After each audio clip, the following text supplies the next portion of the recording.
Beset থাকলে দেখবা এরপরে তুমি উইথ যোগ করে দেবা ইজিলি, একদম চোখ বুঝেন, কোনো কথা নাই।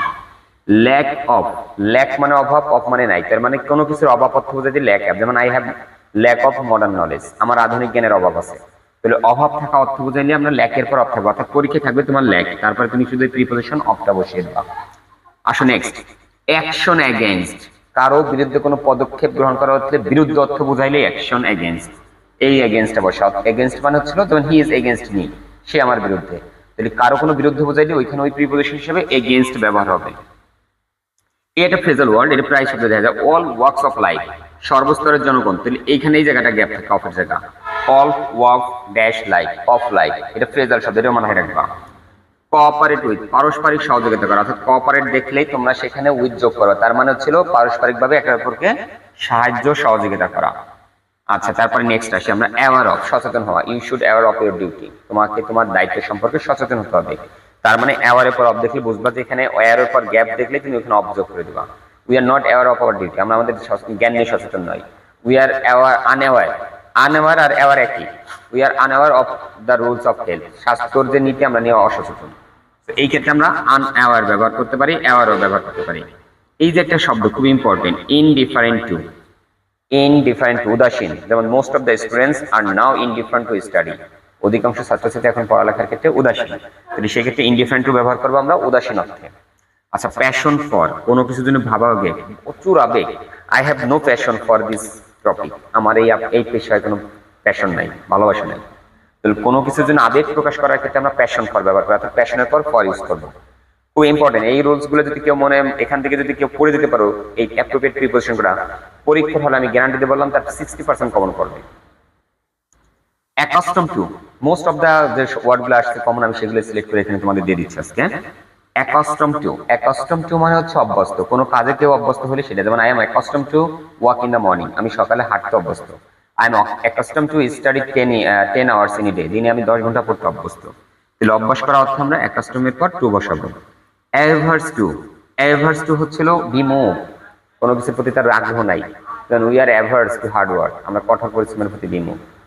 We are averse to maintain relationship, সম্পর্ক চালানোর ক্ষেত্রে আমরা বিমুখ। তাহলে কোনো কিছুর ক্ষেত্রে বিমুখ বোঝাতে আমরা সেটা কি ব্যবহার করব, অবশ্যই অ্যাভার্স ব্যবহার করব। এইটা কিন্তু খুবই পরিচিত ওয়ার্ড এবং এটা বেশি আসছে। এটা হচ্ছে addicted to, addicted to, addicted to মানে কোনো কিছু তো আসক্ত, ওই আসক্ত করা অর্থে, যেমন he is addicted to smoking, সে ধূমপানে আসক্ত। He is addicted to heroin, সে হিরোইনে আসক্ত, ইত্যাদি।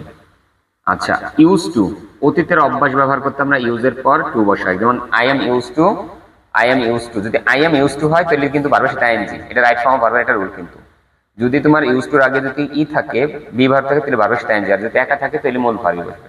যেমন he use to walk in the morning, সে হাঁটতে অভ্যস্ত ছিল সকালে। চ্যাট উইথ, কারোর সাথে সাক্ষাৎ করা বা আমরা চ্যাট করি। যেমন he always chat with his friend on mobile phone, mobile ফোনে সে সময় চ্যাট করে। তাহলে কারোর সাথে চ্যাট মানে সাক্ষাৎ করা, কথোপকথন করা, সেই অর্থে আমরা চ্যাট ব্যবহার করি। চ্যাট মানে সাক্ষাৎ করা বা আমরা চ্যাট করা, মানে মোবাইলে মেসেজিং করা, কথোপকথন করা। আচ্ছা, এইটা হচ্ছে ল্যাড হবে না, ল্যাগ বিহাইন্ড। ল্যাগ থাকলে এরপরে বিহাইন্ড হয়, কারণ ল্যাগ বিহাইন্ড মানে কোনো কিছু পিছিয়ে পড়ে যাওয়া। You should not be lag behind then others, তোমার অন্যদের থেকে পিছনে পড়ে থাকা উচিত হবে না। আসো, অ্যালুফ ফ্রম, অ্যালুফ ফ্রম থাকলে হচ্ছিল কোনো কিছু থেকে ঊর্ধ্বে। We should be aloof from any kinds of corruption, আমাদের যে কোনো মানে তোমার দুর্নীতি থেকে ঊর্ধ্বে থাকতেই হবে, এটা হচ্ছে অ্যালুফ ফ্রম। আচ্ছা, তারপরে দেখো আমরা নিই bring about. Bring about, bring about মানে নিয়ে আসা, অনেক সময় দেওয়া থাকে, দেখো the modern science has brought about, তাহলে ব্রিং এর পাশ হচ্ছে ব্রট, তাহলে ব্রিং এর পরে যেহেতু অ্যাবাউট বসতে পারে, তাহলে ব্রট এর পরেও অ্যাবাউট বলবে, অর্থাৎ নিয়ে আসা। ব্রিং অ্যাবাউট মানে নিয়ে আসা, আশা করি তোমরা বুঝতে পেরেছো। এরপর আসবো আমরা ডিভয়েড অফ। ডিভয়েড অফ মানে বিবর্জিত বা বর্জিত। ডিভয়েড মানে সে কোনো কিছু থেকে বঞ্চিত, আমরা বলতে পারি ডিভয়েড অফ অথবা ডিপ্রাইভড অফ। এখানে ডিভয়েডের জায়গায় একটা শব্দ বসে, সেটা ছিল ডিপ্রাইভড অফ। ডিপ্রাইভড অফ মানে বঞ্চিত, তাহলে কোনো কিছু থেকে বঞ্চিত করা হলে আমরা ডিভয়েড বা ডিপ্রাইভডের পর অফ বসাবো। আচ্ছা, কন্ট্রিবিউট টু, খুবই ইম্পর্টেন্ট ওয়ার্ড, এটা প্রায় বোর্ডে আসছে। কন্ট্রিবিউট টু মানে অবদান রাখা, কোনো কিছুতে তুমি একটা অবদান রাখছো, সেই ক্ষেত্রে আমরা কন্ট্রিবিউট টু ব্যবহার করতে হবে। যেমন we should contribute to our economy, আমাদের অর্থনীতিতে আমাদের অবদান রাখা উচিত।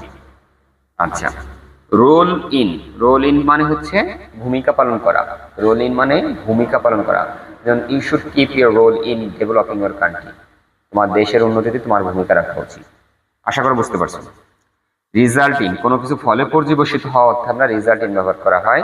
হি did not work in life as a result in lagging then others, যার কারণে সে অন্যদের থেকে পিছিয়ে পড়ে আছে। ফলে পর্যবসিত হওয়া অর্থে আমরা রিজাল্টের পর ইন বসাই। খুবই ইম্পর্টেন্ট এই ওয়ার্ডটা, ইমফেসিস অন। ইমফেসিস অন মানে গুরুত্ব আরোপ করা। কোনো বিষয়ের উপরে গুরুত্ব আরোপ করতে হলে আমরা ইমফেসিসের পর চোখ বুঝে অন বসাই দেবো। যেমন you should emphasis on your study because your examination is knocking at the door. তোমাকে পড়াশোনার প্রতি গুরুত্ব দিতে হবে কারণ তোমার পরীক্ষার দরজায় করা নাড়তেছে। তো এইভাবে ইজিলি। আচ্ছা দেখো তারপরেরটা, প্রোভাইড অফ। প্রোভাইড মানে সরবরাহ করা, প্রোভাইড উইথ মানে কোনো কিছু সরবরাহ। যেমন the company provide with many medicine, এই কোম্পানিটা অনেক মেডিসিন দিয়ে সরবরাহ করতেছে। এইভাবে আমরা প্রোভাইড উইথ ব্যবহার করব। ভালনারেবল টু মানে কোনো কিছু ক্ষতির শিকার, কোনো কিছু ক্ষতির শিকার বসালে ভালনারেবল টু হচ্ছে ক্ষতির শিকার করা। খুবই ইম্পর্টেন্ট এটা। ইন্টারেস্টিং, কোনো বিষয়ে আগ্রহ বোঝাইলে ইন্টারেস্টিং, যেমন I have no interest in this topics, আমার এই বিষয়ে কোনো আগ্রহ নাই। ট্রিট উইথ মানে কাউকে বিবেচনা করা, যেমন হি did not treat with his friend, অর্থাৎ সে আমাকে তার বন্ধুর সঙ্গে আমাকে বিবেচনা করে না। নোন টু, খুবই, যেমন Bangladesh is known to as a small country, Bangladesh একটি ছোট্ট দেশ হিসেবে পরিচিত। তাহলে নোন টু হচ্ছে কারো কাছে পরিচিত অর্থ বোঝাইলে আমরা নোনের পর অবশ্যই টু বসাবো। স্কেপ ফ্রম, স্কেপ মানে পলায়ন করা, কোনো কিছু থেকে পলায়ন করা হলে স্কেপের পর অবশ্যই তুমি ফ্রম বসাবা। যেমন the thief has been escape from the jail, jail থেকে চোরটি পালিয়ে গেছে। তাহলে এসকেপের পর আমরা কি বসাবো, সবসময় ফ্রম বসাবো। তারপর আসে কমন টু। দেখো কমন টু মানে it is common to all, এটা সবার কাছে সাধারণ। কমনের পর সাধারণ বোঝাইতে আমরা টু ব্যবহার করবো। তিনটে ওয়ার্ড দিচ্ছি। ডাই বাই মানে হচ্ছিল কোনো কারণে মারা, ডাই অফ মানে হচ্ছিল বিষয়ে মরা, রোগে মরা, আর ডাই ফর মানে দেশের জন্য মরা। তাহলে তিনটে মরা অর্থে আমরা ডায়ের পরে এই তিনটে বসাবো, যেটা দেশের জন্য মরলে ফর, কোনো রোগে মরলে অফ, আর কোনো কারণে মরলে বাই। সিঙ্ক ইনটু মানে সিঙ্ক মানে ডুবে দেওয়া, আর ইনটু মানে কোনো কিছু করতে, যেমন he was always sink into oblivion, তুমি সবসময় মতিভ্রমে ডুবে থাকো। কেন? সিঙ্ক ইনটু মানে ডুবে যাওয়া। রেডি ফর, প্রস্তুতি থাকা, you should be ready for your country, তোমার দেশের জন্য সবসময় প্রস্তুতি থাকতে হবে। এটার জন্য আমরা রেডি ফর ব্যবহার করবো। রেডি ফরে ম্যারি অফ, বিয়ে দেওয়া, যেমন the parents marry off their daughters to a rickshaw puller, তার বাবা মা রিক্সা পোলারের সাথে তার মেয়েকে বিয়ে দিয়েছে। তাহলে এখানে ম্যারির পর অফ বসাবো আমরা। এটা ড্রপ আউট মানে ঝরে যাওয়া, যেমন the girls are drop out from the school when they are get married with a age people, যখন ছোট্ট বালিকাকে বিয়ে দেওয়া হয় তখন সে স্কুল থেকে ঝরে যায়। ঝরে যাওয়া অর্থ হলো ড্রপ আউট। ড্রপ আউট মানে ঝরে যাওয়া। আচ্ছা কনফাইন ইন মানে কাউকে কোনো জায়গায় আবদ্ধ করে রাখা, যেমন the girl should not B confined in four walls, একটা বালিকাকে চার দেওয়ালের ভিতরে বন্দি রাখা উচিত নয়। তাহলে এই যদি দেখো প্রিপজিশন গুলো আমরা যে দিলাম তোমাদের, এই প্রিপজিশন গুলো যদি একটু বাসায় মনোযোগ সহকারে দেখো তাহলে তোমার কিন্তু কোনো সমস্যা হওয়ার কথা না। তুমি এইভাবে যদি প্রত্যেকটা বোর্ড আমরা বিশ্লেষণ করে পড়ি, তুমি দেখো এই যে আজকে কতগুলো দিলাম দেখি, 1 2 3 4 5 6 7 8 9 10 11 12 13 14 15 16 17 18 19 20 21 22 23 24 25 26 27 28 29 30 31 32 33 34 35 36 37 38 39 40 41 42 43 45টা প্রিপজিশন। এই 45টা প্রিপজিশন তুমি করে যাও ভালো করে, যারা একটু এতদিন দেখো নাই এখন এটা ভালো করে দেখো, বই খুলে মিলাই দেখো বোর্ডে কি আসছিল, এইগুলাই দেখবে তোমার কমন পড়ে গেছে। ফলে আমি গ্যারান্টিতে বলতেছি 100% কমন পড়বে যদি তোমরা এইগুলো একটু মনোযোগ দিয়ে বোর্ড কোশ্চেনগুলো সলভ করো। সো মাই ডিয়ার স্টুডেন্টস, আশা করি আজকের ক্লাসটা তোমাদের অন্যরকম ভালো লাগবে, যেহেতু হাতে শর্ট টাইম আমরা শর্টভাবে দিয়ে এবার চেষ্টা করবো প্রত্যেকটা টপিকের উপর। এই পর্যন্ত সবাই ভালো থেকো, সুস্থ থেকো, আল্লাহ হাফেজ।